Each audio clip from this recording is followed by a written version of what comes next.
नमस्कार दोस्तों, online एसकेएमयू YouTube channel में आप सभी का स्वागत है। और आज के इस वीडियो में बात करने वाले एसकेएमयू यूजी सेमेस्टर 3 जो कि सेशन है आप लोग का 2024 से 28। और आज के इस वीडियो में हम लोग बात करने वाले जो कि आपका माइनर पेपर 1B और सब्जेक्ट आपका फिलोसफी। तो इस वीडियो में हम लोग सेट 1 के बारे में बात करने वाले हैं, जिसमें कि आपके कुछ क्वेश्चन आंसर दिए गए हैं। तो सबसे पहले हम लोग बात करेंगे very short answer type questions के बारे में, यानी कि वेरी शॉर्ट क्वेश्चंस के बारे में, अति लघु उत्तर प्रश्न के बारे में।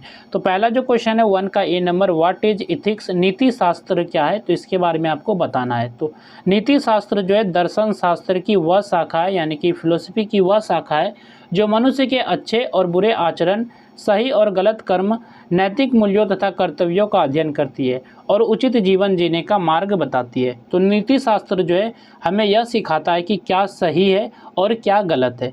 यह बताता है कि हमें कैसे व्यवहार करना चाहिए, दूसरों के साथ कैसे रहना चाहिए और अच्छे इंसान कैसे बनना चाहिए। तो यही जो आपका नीति शास्त्र है, यही आपका एथिक्स है। इसके बाद नेक्स्ट आपका क्वेश्चन है व्हाट इज़ वैल्यू, यानी कि मूल्य क्या है।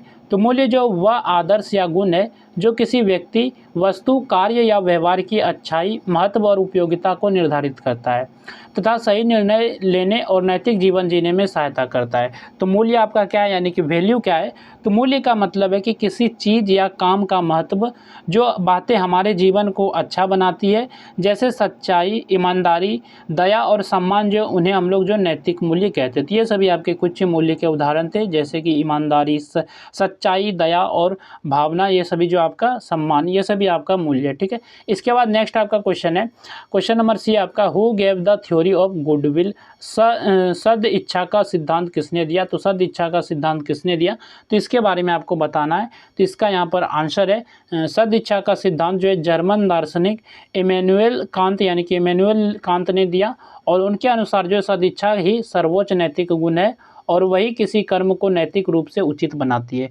तो इमैनुएल कांत ने जो है सद इच्छा सिद्धांत दिया और उनके अनुसार जो है यदि किसी व्यक्ति की नीयत अच्छी है तो वही जो है सबसे बड़ा नैतिक गुण है और जो है अच्छे इरादे से किया गया कार्य जो नैतिक माना जाता है, यानी कि अच्छे इरादे से किया गया काम जो आपका नैतिक माना जाता है। तो यही जो आपका सद इच्छा का सिद्धांत है, जिनका सिद्धांत जो है प्रतिपादित किया, तो जो दिया था तो इमैनुएल कांत ने दिया था। ठीक है। और ये जो आपके जर्मनी के दार्शनिक थे। इसके बाद नेक्स्ट आपका क्वेश्चन है व्हाट इज़ ईगोइज्म, यानी कि ईगोइज्म क्या है, यानी कि अहमवाद क्या है। तो अहमवाद जो है एक नैतिक सिद्धांत है। तो ये आपका जो है नैतिक सिद्धांत है जिसके अनुसार जो है मनुष्य को अपने हित, लाभ और सुख को सर्वोच्च मानकर कार्य करना चाहिए और इसमें जो है व्यक्तिगत स्वार्थ को नैतिक व्यवहार का आधार माना जाता है। तो अहंवाद क्या है, तो अहंवाद का मतलब है कि मनुष्य जो है सबसे पहले अपना लाभ देखता है, यानी कि अपना जो है अपना लाभ और अपना सुख देखता है। तो अहंवाद आपका क्या है, तो सबसे पहले अपना लाभ देखेगा और अपना सुख देखेगा। इस सिद्धांत के अनुसार जो व्यक्ति जो है अपने हित को सबसे अधिक महत्व देता है, यानी कि अपने हिस्से को सबसे ज़्यादा महत्व देता है। तो यही जो आपका इगोइज्म है, यानी कि अहंवाद है। इसके बाद नेक्स्ट आपका क्वेश्चन है name any one theory of punishment. तो दंड के किसी एक सिद्धांत का नाम लिखिए। तो दंड के जो किसी एक सिद्धांत के बारे में आपको बताना है। तो दंड के जो प्रमुख सिद्धांतों में निवारक सिद्धांत जो है, प्रतिशोधात्मक सिद्धांत तथा सुधारात्मक सिद्धांत जो शामिल है। और इनमें से जो है निवारक सिद्धांत एक प्रमुख दंड सिद्धांत है जिसका उद्देश्य है अपराधों को रोकना होता है। तो ये आपके कुछ सिद्धांत है, जैसे कि आपका है निवारक सिद्धांत, प्रतिशोधात्मक सिद्धांत, इसके बाद आपका सुधारात्मक सिद्धांत। तो ये सभी दंड के कुछ सिद्धांत है, लेकिन सबसे जो ज़्यादा प्रमुख है वो आपका है निवारक सिद्धांत। तो दंड कितने के 3 मुख्य सिद्धांत है। पहला आपका है निवारक सिद्धांत जो कि अपराध रोकने के लिए दंड, यानी कि इसे हम लोग इंग्लिश में कहेंगे डिटेरेंट थ्योरी। इसके बाद आपका प्रतिशोधात्मक सिद्धांत, इसे हम लोग कहेंगे रिट्रीब्यूटिव थ्योरी, जो कि अपराध के बदले दंड, यानी कि कोई आप अपराध कर दिए तो इसके बदले आपको ये दंड मिलता है। इसके बाद आपका सुधारात्मक सिद्धांत रिफॉर्मेटिव थ्योरी, जो है आपका जो अपराधी को सुधारने के लिए दंड होता है, ये सुधारात्मक सिद्धांत। ठीक है।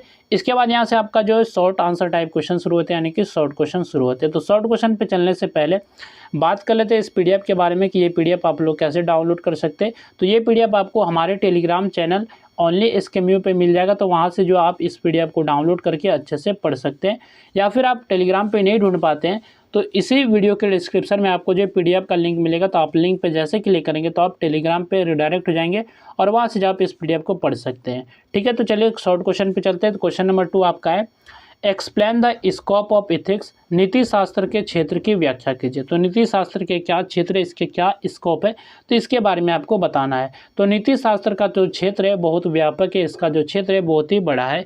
यह मनुष्य के अच्छे और बुरे आचरण, सही और गलत कर्म तथा नैतिक जीवन से संबंधित सभी विषयों का अध्ययन करता है। नीति शास्त्र जो है व्यक्ति को यह समझाता है कि उसे किन कार्यों को करना चाहिए और किन कार्यों से बचना चाहिए, यानी कि जो सही काम है आप उसे कीजिए, जो गलत काम है उनसे आपको बचना चाहिए। यही सिखाता है आपका नीति शास्त्र। इसके अंतर्गत जो है नैतिक मूल्यों, कर्तव्य, अधिकार, दायित्व, न्याय, सद्गुण, चरित्र तथा आदर्श जीवन का अध्ययन किया जाता है। नीति शास्त्र जो है केवल व्यक्ति के व्यवहार तक सीमित नहीं है, बल्कि जो है परिवार, समाज, राष्ट्र और पूरे मानव जीवन में नैतिक नियमों के महत्व को भी स्पष्ट करता है। और यह जो है नीति शास्त्र जो है आपका विभिन्न नैतिक सिद्धांतों, नैतिक निर्णयों तथा कर्मों के परिणामों का भी अध्ययन करता है। नीति शास्त्र का उद्देश्य है मनुष्य में सत्य, ईमानदारी, दया, प्रेम, सहयोग और उत्तरदायित्व जैसी नैतिक भावनाओं का विकास करना है, जिसमें वह जो है स्वयं के साथ साथ समाज के लिए भी उचित और आदर्श जीवन जी सके, यानी कि खुद के साथ साथ जो है समाज के लिए भी वो उचित और आदर्श जीवन जी सके। तो यही जो आपका था। इसके बाद नेक्स्ट आपका क्वेश्चन है, क्वेश्चन नंबर जो 3 है, explain good will according to Kant, Kant के अनुसार सद इच्छा की व्याख्या कीजिए। तो कांत के अनुसार सद इच्छा क्या है, गुड विल क्या है, तो इसके बारे में आपको बताना है। तो कांत के अनुसार सद इच्छा सबसे श्रेष्ठ और सर्वोच्च नैतिक गुण है। उनका मानना था कि संसार में धन, शक्ति, बुद्धि, प्रतिभा या सफलता तभी अच्छी मानी जाती है जब उनका उपयोग सदिच्छा के साथ किया जाए। यदि किसी व्यक्ति की नीयत अच्छी है और वह केवल अपने कर्तव्य का पालन करने के उद्देश्य से कार्य करता है तो उसका कर्म जो है नैतिक माना जाता है। और कांट यानी कि कांट के अनुसार ही कहीं पर आपको कांट भी देखने को मिलेगा और लेकिन आप कहीं पर जो आपको कांत भी देखने को मिलेगा। ठीक है, तो कांत के अनुसार जो है किसी कार्य का नैतिक मूल्य उसके परिणाम से नहीं बल्कि उसके पीछे की भावना और उद्देश्य से निर्धारित होता है। इसलिए यदि किसी कार्य से अपेक्षित परिणाम ना भी मिले फिर भी इच्छा अच्छी नीयत से किया गया कार्य नैतिक रहता है, तो सद इच्छा जो है व्यक्ति को सत्य बोलने, ईमानदारी अपनाने और जो है दूसरे का सम्मान करने तथा अपने कर्तव्यों का पालन करने के लिए प्रेरित करती है। इसी कारण जो है कांट ने सदिच्छा को नैतिक जीवन का सबसे महत्वपूर्ण आधार माना और उसे सभी नैतिक गुणों में सर्वोच्च स्थान दिया।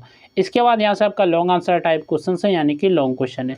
तो क्वेश्चन नंबर 4 जो कि आपका लॉन्ग क्वेश्चन है, explain the nature and utility of ethics, नीति शास्त्र के स्वरूप एवं उपयोगिता की व्याख्या कीजिए। तो नीति शास्त्र के आपको नेचर के बारे में बताना है, इसके स्वरूप यानी कि इसके प्रकृति के बारे में बताना है, फिर आपको इसके उपयोगिता के बारे में बताना है। ये आपका क्वेश्चन नंबर 4 है।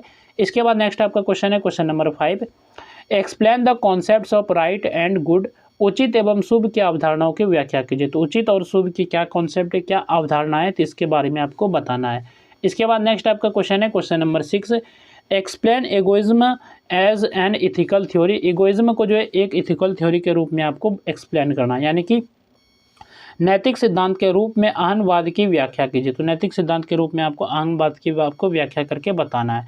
इसके बाद नेक्स्ट आपका क्वेश्चन है question number 7, explain utilitarianism as an ethical theory. यहाँ पर थोड़ा सा जो वर्ड काफ़ी बड़ा है इसलिए मैं इसको पढ़ नहीं पा रहा हूँ, तो हिंदी में देख लेते हैं। तो नैतिक सिद्धांत के रूप में जो उपयोगितावाद की व्याख्या कीजिए। तो नैतिक सिद्धांत के रूप में उपयोगितावाद के बारे में आपको व्याख्या करके बताना है। इसके बाद नेक्स्ट आपका क्वेश्चन है question number 8, explain the deterrent theory of punishment, निवारक दंड सिद्धांत की व्याख्या कीजिए। तो निवारक दंड सिद्धांत क्या है, तो इसके बारे में आपको बताना है। इसके बाद नेक्स्ट आपका क्वेश्चन है question number 9, explain Kant's moral theory, Kant के नैतिक सिद्धांत की व्याख्या कीजिए। तो कांत के नैतिक सिद्धांत के बारे में आपको व्याख्या करके बताना है और ये आपका क्वेश्चन नंबर 9 था। तो यहाँ तक जो हम लोगों ने ये सेट 1 देखा जो कि आपका माइनर पेपर 1 भी था, सब्जेक्ट था आपका फिलोसफी, तो इसका हम लोगों ने सेट 1 के बारे में देखे, कुछ क्वेश्चन आंसर देखे। तो आप लोग जो इस PDF को अच्छे से डाउनलोड करके सभी क्वेश्चन आंसर को अच्छे से तैयार कर लीजिएगा।